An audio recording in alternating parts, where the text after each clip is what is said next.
Hi ಎಲ್ರಿಗೂ ನಮಸ್ತೆ. ನಾನು ಅನಿಲ್ ಕುಮಾರ್ ಎಲ್ ಸಿ. ಈಗಾಗಲೇ ಯಾರ್ಯಾರು ನಮ್ಮ ಡೇರ್ ಟು ಡ್ರೀಮ್ ಚಾನಲ್ಗೆ ಸಬ್ಸ್ಕ್ರೈಬ್ ಆಗಿಲ್ವೋ ದಯವಿಟ್ಟು ಆಗಿ ಲೈಕ್ ಕೊಡಿ ಅಂತ ವಿಡಿಯೋ ನೋಡಿ ಅಂತ ಹೇಳ್ತಾ ಇವತ್ತು ಒಂದು ಸ್ಪೆಷಲ್ ವಿಡಿಯೋ ಜೊತೆಗೆ ನಾನಿಲ್ಲಿ ಬಂದಿದ್ದೀನಿ. ಗೀತಾಜ್ಞಾನ ಯಜ್ಞ ಅಂತಕ್ಕಂಥ ಒಂದು ವಿಶೇಷ ಸಮ್ಮೇಳನ ಇವತ್ತು ಶಿವಮೊಗ್ಗ ಜಿಲ್ಲೆಯ ಸಾಗರ ತಾಲೂಕಿನ ಶಂಕರ ಮಠದಲ್ಲಿ ನಡೀತಾ ಇದೆ.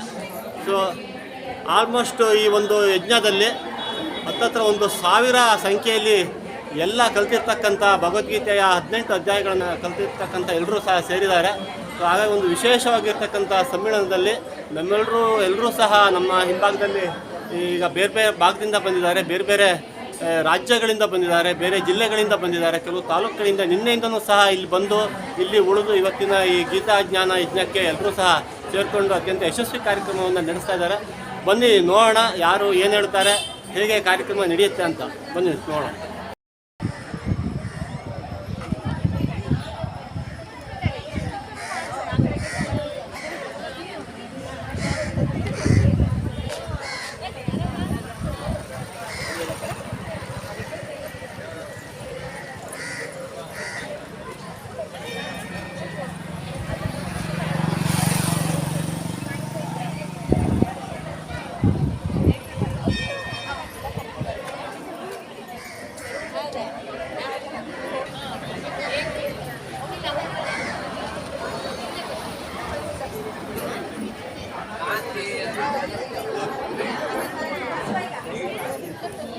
ಶೂಟಿಂಗ್ ಮಾಡ್ತಾ ಇರೋದು ಯೂಟ್ಯೂಬ್ಗೆ.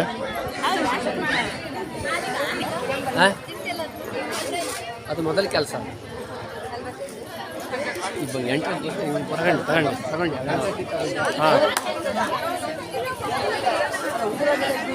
ಸರ್ ತಮ್ಮ ಹೆಸರು?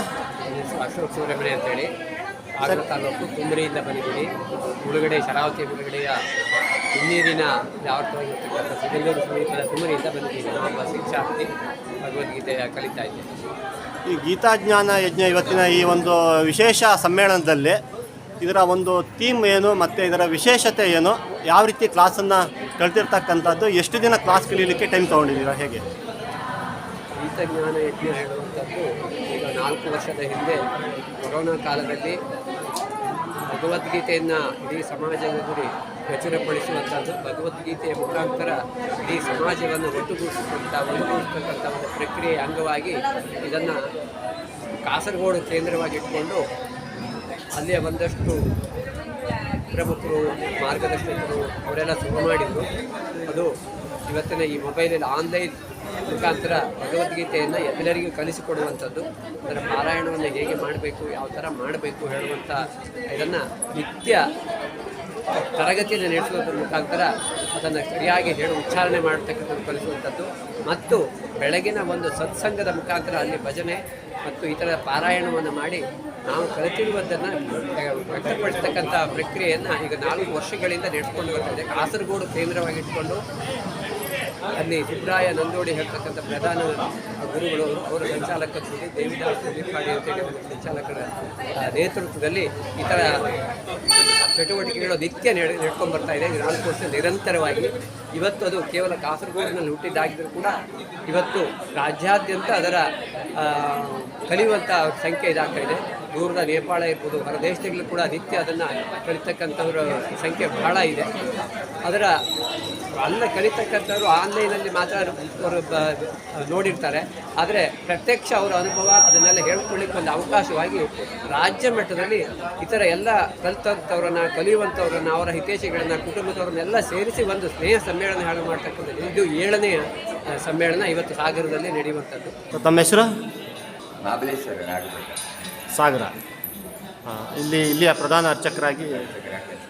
ಈಗ ಇದೊಂದು ಶಂಕರ ಮಠದ ಪಕ್ಕದಲ್ಲಿ ಗೀತಾಜ್ಞಾನ ಯಜ್ಞ ಅಂತಕ್ಕಂಥ ಒಂದು ಸ್ನೇಹ ಸಮ್ಮೇಳನ ಅಂತ ಒಂದು ಬೃಹತ್ ಕಾರ್ಯಕ್ರಮ ನಡೀತಾ ಇದೆ. ಹತ್ತತ್ರ 800ರಿಂದ 1000 ಜನ ಶಿಬಿರಾರ್ಥಿಗಳು ಅಲ್ಲಿ ಸೇರಿಕೊಂಡು ಒಂದೇ ಸ್ವರದಲ್ಲಿ ಭಗವದ್ಗೀತೆಯನ್ನು ಹೇಳ್ತಕ್ಕಂಥ ಅಭಿಯಾನ. ಈಗ ನಮ್ಮ ಮುಂದಿನ ಪೀಳಿಗೆಗೆ ಭಗವದ್ಗೀತೆಯ ಮಹತ್ವವನ್ನು ತಿಳಿಸ್ಕೊಡ್ತೀರಾ? ಮುಂದಿನ ಪೀಳಿಗೆ, ಹಿಂದಿನ ಪೀಳಿಗೆ, ಇಂದಿನ ಪೀಳಿಗೆ ಮೂರಕ್ಕೂ ಸಹಿತ ಭಗವದ್ಗೀತೆ ಅತ್ಯಂತ ಪ್ರಮುಖ ಪಾತ್ರವನ್ನು ವಹಿಸಿದೆ. ಭಗವತ್ ಅಂದರೆ ಭಗ ಅಂದರೆ ಬಹಳ ದೊಡ್ಡದಕ್ಕೆ ಭಗ ಅಂತ ಹೇಳ್ತಾರೆ. ಆ ಭಗ ಹತ್ತಿರವಾದ ಯಾವುದಿದೆಯೋ ಅದಕ್ಕಿಂತಲೂ ದೊಡ್ಡದು ಯಾವುದೂ ಇಲ್ವೋ ಅಂಥ ಭಗವಂತನಿಂದ ಗೀತಿಸಲ್ಪಟ್ಟಂಥದ್ದು ಹೇಳಲ್ಪಟ್ಟಂತಹದ್ದು ಭಗವದ್ಗೀತೆ ಅಂತ. ಮನುಷ್ಯ ಕುತಸ್ವಾಕಸ್ಮಲಮಿದಂ ವಿಷಯೇ ಸಮುಪಸ್ಥಿತಂ ಅನಾರ್ಯದುಷ್ಟಮಸ್ವರ್ಗ್ಯ ಮಕೀರ್ತಿ ಕರಮರ್ಜುನ. ಈ ಜಗತ್ತಿನಲ್ಲಿ ಹುಟ್ಟಿದ ಪ್ರತಿಯೊಂದು ಜೀವಿಯೂ ಸಹಿತ ಕಶ್ಮಲ ಭೂತವಾಗಿಯೇ ಇರ್ತದೆ. ಒಂದಲ್ಲ ಒಂದು ಕಶ್ಮಲ ಪಾಪ ದೋಷ ಅದನ್ನು ತುಂಬಿಕೊಂಡಿರುತ್ತೆ. ಅಂಥದ್ದನ್ನು ಪರಿಹಾರ ಆಗಬೇಕಾಗಿದ್ರೆ ಏನು? ಗೀತಾ ಗಂಗಾ ಸ್ನಾನ, ಗೀತೆ ಎನ್ನುವಂಥ ಗಂಗೆಯನ್ನು ಸ್ನಾನ ಮಾಡಿದರೆ ಆ ಕಶ್ಮಲಗಳೆಲ್ಲ ದೂರ ಆಗ್ತದೆ. ಅಂದರೆ ಪಾಪಗಳು ದೂರ ಆಗುತ್ತೆ. ಮನುಷ್ಯನಿಗೆ ಮುಖ್ಯವಾಗಿ ಬೇಕು ಪಾರಾಯಣ ಮಾಡೋಣದ್ರಿಂದ ಸಂಪೂರ್ಣವಾದಂತಹ ಪಾಪ ನಶಿಸ್ತದೆ, ಪುಣ್ಯ ಪ್ರಾಪ್ತಿ ಆಗ್ತದೆ. ಅದು ಇವತ್ತಿನ ಪೀಳಿಗೆಗಂತೂ ಅತ್ಯಂತ ಮುಖ್ಯ. ನಾವು ದಿನನಿತ್ಯದಲ್ಲೂ ಸೂರ್ಯೋದಯದಿಂದ ಅಸ್ತದವರೆಗೂ, ಅಸ್ತದಿಂದ ಉದಯದವರೆಗೆ ಎಷ್ಟೋ ಪಾಪಗಳನ್ನು ಮಾಡ್ತಾ ಇರ್ತೇವೆ. ನಮ್ಗೆ ಗೊತ್ತಿದ್ದೋ ಜ್ಞಾನತಃ ಅಜ್ಞಾನತಃ, ಜ್ಞಾನದಿಂದನೂ ಮಾಡಿರ್ತೇವೆ, ಅಜ್ಞಾನದಿಂದನೂ ನಡೆದಿರುತ್ತೆ. ಅಜ್ಞಾನದಿಂದ ಮಾಡಿದರೂ ಬೆಂಕಿ ಹೇಗೆ ಸಣ್ಣ ಮಗು ಕೈ ಹಾಕಿದ್ರು ಗೊತ್ತಿಲ್ಲದೆ ಕೈ ಹಾಕಿದ್ರು ಸುಡ್ತದೆಯೋ, ಪಾಪವೇ ನಮ್ಮನ್ನು ಯಾವುದೋ ರೀತಿಯಲ್ಲಿ ಸುಡ್ತಾ ಇರುತ್ತೆ. ಆದ್ದರಿಂದ ಅಂಥ ಪಾಪ ಪರಿಹಾರಕ್ಕೆ ಗೀತಾ ಯಜ್ಞ, ಅದರಲ್ಲೂ ಇವತ್ತಿನ ಮಕ್ಕಳಿಗೆ, ಯುವ ಪೀಳಿಗೆಗಂತೂ ಅತ್ಯಂತ ಮುಖ್ಯವಾದದ್ದು. ಯಾಕೆಂದರೆ ಇವತ್ತು ನಮ್ಮ ಪ್ರಪಂಚ ಹೇಗೆ ನಡೀತದೆ ಗೊತ್ತಾಗೋದಿಲ್ಲ. ಎಲ್ಲ ಮೊಬೈಲ್ಗಳು, TV ಯುಗಗಳು, ಮನಸ್ಸೆಲ್ಲ ನಾನಾ ವಿಧವಾದಂಥ ವಿಕಾರವನ್ನು ಹೊಂದುತ್ತೆ. ಅದು ಏಕಾಗ್ರತೆಗೆ ಬರಬೇಕಾಗಿದ್ದರೆ ಭಗವಂತನ ನಾಮಸ್ಮರಣೆ ಬೇಕೇ ಬೇಕು. ಇವತ್ತು ನನಗೆ ಬಹಳ ಖುಷಿ ಆಗ್ತಂದರೆ ಸಾವಿರಾರು ಜನ ಒಂದೇ ಸ್ವರದಲ್ಲಿ ಇಲ್ಲಿ ಗೀತಾ ಯಜ್ಞವನ್ನು ಹೆಣ್ಣುಮಕ್ಕಳು ಮಾಡ್ತಾ ಇದ್ದಾರಲ್ಲ, ಇದು ಅತ್ಯಂತ ಅವರನ್ನು ನೋಡಿದರೆ ಪ್ರತ್ಯಕ್ಷ ಕೃಷ್ಣನನ್ನೇ ನೋಡಿದಂಗೆ ಭಾಸ ಆಗುತ್ತೆ, ಕಣ್ಣಲ್ಲಿ ನೀರು ಬರುತ್ತೆ, ಖುಷಿ ಆಗುತ್ತೆ. ಈ ರೀತಿಯಲ್ಲಿ ನಮ್ಮ ಶಂಕರ ಮಠದಲ್ಲಿ, ಅದು ನಮ್ಮ ಪೂರ್ವಜನದ ಪುಣ್ಯ, ಇದನ್ನು ನೋಡಲಿಕ್ಕೆ ನಮಗೆ ಸಿಕ್ಕಿದೆಯಲ್ಲ. ನಮ್ಮಂತಹ ಸಾವಿರಾರು ಜನ ಇದನ್ನು ನೋಡಿ ಕೇಳಿ ಅನುಭವಿಸಿ ಅದರ ಪುಣ್ಯವನ್ನು ಪಡ್ಕೊಳ್ಳಿ ಅಂತ ನನ್ನ ಆಶಯ. ಈಗ ಗೀತಾಜ್ಞಾನ ಯಜ್ಞ ಅಂತಕ್ಕಂಥ ಒಂದು ವಿಶೇಷ ಕಾರ್ಯಕ್ರಮಗಳು ಮುಂದಿನ ದಿನಗಳಲ್ಲಿ ಮತ್ತಷ್ಟು ಮಹತ್ವವನ್ನು ಪಡ್ಕೊಂಡು ಬೇರೆ ಬೇರೆ ಭಾಗದಲ್ಲೂ ಕೂಡ ಈ ರೀತಿ ಕಾರ್ಯಕ್ರಮಗಳು ನಡಿಬೇಕು ಅನ್ನೋದ್ರ ಬಗ್ಗೆ ತಾವೇನು ಹೇಳ್ತೀರಿ? ಖಂಡಿತವಾಗಿಯೂ ಭಗವಂತನ ಒಂದು ಸೃಷ್ಟಿ ಕ್ರಮ ಏನಿದೆಯೋ, ಯಾವ ಕಡೆ ಒಂದು ತೆಂಗಿನ ಮೆಟ್ಲಿ ಇರುತ್ತೆ, ಅದನ್ನು ಆ ಕಡೆ ಮೆಟ್ಟಿದ್ರೆ ಈ ಕಡೆ ಹೇಳುತ್ತೆ, ಈ ಕಡೆ ಮೆಟ್ಟಿದ್ರೆ ಆ ಕಡೆ ಹೇಳುತ್ತೆ.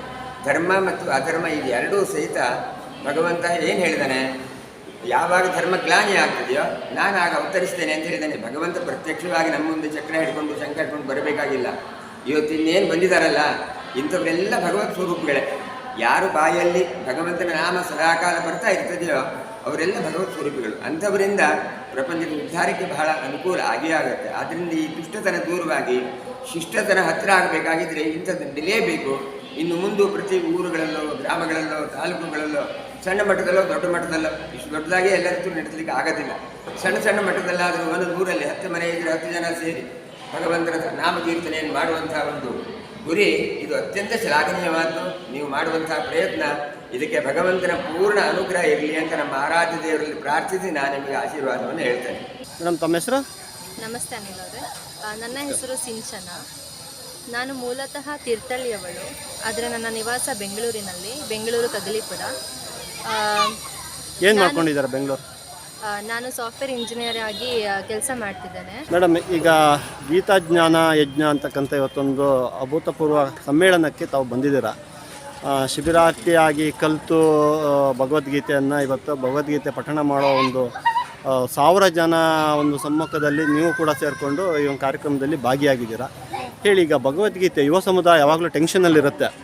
ಈ ಒಂದು ನಿಮಿಷನೂ ಅವರಿಗೆ ಯೋಚನೆ ಮಾಡೋದಕ್ಕೆ ಆಫೀಸು, ಕಂಪ್ನಿ, ಬ್ಯುಸಿ, ಟ್ರಾವೆಲಿಂಗು ಇದರಲ್ಲೇ ಎಲ್ಲ ಇರ್ತಾರೆ. ಸೊ ಅವರಿಗೆ ಈ ಭಗವದ್ಗೀತೆ ಎಷ್ಟು ಪ್ರಾಮುಖ್ಯ, ಇದರ ಒಂದು ಮಹತ್ವವನ್ನು ಹೇಳ್ಬೋದಾ? ಭಗವದ್ಗೀತೆ ಕಲಿಯೋದ್ರಿಂದ ಎಷ್ಟು ಚೇಂಜಸ್ ಆಗುತ್ತೆ ಅಂದರೆ, ಈಗ ಪಾಸಿಟಿವ್ ಎನರ್ಜಿ ಅನ್ನೋದೊಂದು ಉತ್ಪಾದನೆ ಆಗುತ್ತೆ. ಈಗ ಕೆಲಸ ಒತ್ತಡ, ಬರೀ ಕೆಲಸ ಮಾಡೋದು, ಇಲ್ಲ ಅಂದರೆ ಮನೆಗೆ ಬಂದರೂ ಅಷ್ಟೇ, ಆಫೀಸಿಂದ ಮನೆಗೆ ಬಂದರೂ ಬರೀ ಮತ್ತೆ ಕೆಲಸ ಮಾಡಬೇಕು, ಲಾಗಿನ್ ಆಗಬೇಕು, ಲಾಗೌಟ್ ಆಗಬೇಕು, ಅದೇ ಆಗಿರುತ್ತೆ. ಇದರಿಂದ ಮೈಂಡ್ ರಿಲ್ಯಾಕ್ಸೇಷನ್ ಅನ್ನೋದೇ ಸಿಕ್ಕಿರಲ್ಲ. ಹಾಗಾಗಿ 1 ಅವರ್ 1 ಗಂಟೆ ಭಗವದ್ಗೀತೆ ಕ್ಲಾಸ್ ಕಲಿಯೋದ್ರಿಂದ ಆ 1 ಗಂಟೆ ಹೇಗೆ ಹೋಗುತ್ತೆ ಅಂತಲೂ ಗೊತ್ತಾಗೋದಿಲ್ಲ. ಕಲಿಸುವಾಗ ಎಷ್ಟು ಅವರಿಗೆ ಟೈಮ್ ಕೊಡಬೇಕೋ ಹೇಳಿ ಇರುತ್ತೋ, ಕಲಿಸುವಾಗ ಅವರು ಟೈಮ್ ಕೊಟ್ಟು ನಮಗೆ ಹೇಳ್ಕೊಡ್ತಾರೆ. ಅಷ್ಟೇ ಖುಷಿಯಲ್ಲಿ, ಅಷ್ಟೇ ಇದಾಗಿ ನಾವು ಕಲಿತಾ ಇರ್ತೀವಿ. ಹಾಗಾಗಿ ನಮಗೂ ಅಷ್ಟೇ ಖುಷಿ ಇರುತ್ತೆ. ಹಾಗಾಗಿ ಕೆಲವರಿಗೆಲ್ಲ ಭಗವದ್ಗೀತೆ ಪ್ರಾಮುಖ್ಯತೆನೇ ಗೊತ್ತಿರೋದಿಲ್ಲ. ಏನಕ್ಕಾಗಿ ಭಗವದ್ಗೀತೆ, ಯಾಕೆ ಬೇಕು ಗೊತ್ತಿರೋದೇ ಇಲ್ಲ. ಹಾಗಾಗಿ ಈಗ ನಮ್ಮಂಥವರು ಜಾಸ್ತಿ ಇದನ್ನು ಅಳವಡಿಸ್ಕೊಳ್ಬೇಕು ಅಂತ ಹೇಳ್ತೀನಿ. ಈಗ ಇಲ್ಲಿ ಶಿಬಿರಾರ್ಥಿ ಏನು ಕಾರ್ಯಕ್ರಮ ಇಲ್ಲಿ ನಡೀತಾ ಇದೆ, ಇಲ್ಲಿ ಹಾಗೆ ನೋಡಿದ್ರೆ ಯಂಗ್ಸ್ಟರ್ಸ್ಗಳು ತುಂಬ ಕಡಿಮೆ ಇದ್ದಾರೆ. ಸೊ ಯಂಗ್ಸ್ಟರ್ಸು ಕಲಿಬೇಕು ಅನ್ನೋದ್ರ ಬಗ್ಗೆ ಏನು ಸಂದೇಶ ಕೊಡ್ತೀರಾ?